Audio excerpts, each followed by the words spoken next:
Assalamualaikum.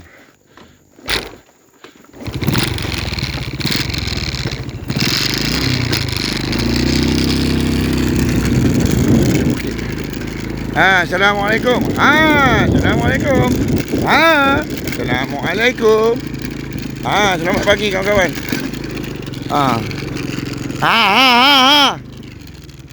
Woi.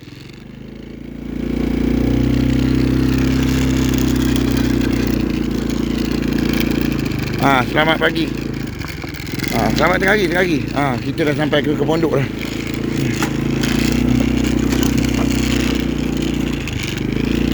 Kan, sistem yang ada ni kan, sistem cuci barang curi ni yang Hanif kendalikan dengan Sarah ni melalui aset dekat stesen tu, Gambang punya tu, dekat Pudu. Kita nak kena tahu benda ni, sistem dia orang ni guna. Dia orang ni bawah pembiayaan militan Daesh. InsyaAllah Malik ni terlibat. Jadi aktiviti pengubahan wang haram dengan aktiviti cuci duit.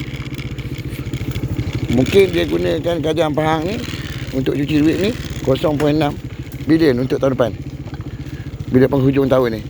Ini 20. Hari ni 20 berapa ni? Hari ni 28 hari bulan 1. Untuk notify untuk tu, pemain taruh, pemegang taruh tu, awas dengan Tok Wang Mi ni, dengan Hanif ni punya institution, capitalism institution. Okey, dia akan sistem guna pakai sistem guna pati heroin dalam beg tu, guna pati sabu dalam beg tu. Mungkin ada dekat mana-mana pelabuhan, mana-mana airport, dia orang simpan benda dia orang suruh benda tu. Okey? Banyak lagi tu. Tengok pada jumlah komuniti hak masuk secara sulit tu kan. Banyak lagi. Yang tu dapat 80 tan benda tu, 80 tan, 80 kilo.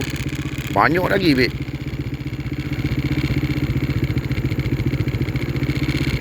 Menghampiri 2,000, 3,000 tan. Dia dekat Laman, dekat Laman, dekat Malan, Thailand. Banyak tu. Dia orang manufacture lebih kurang dalam ratus tan sebulan. Konsul tu kat bawah dia masuk ke sini separuh. Kau bayangkan dalam 7 tahun, 8 tahun, banyak mana?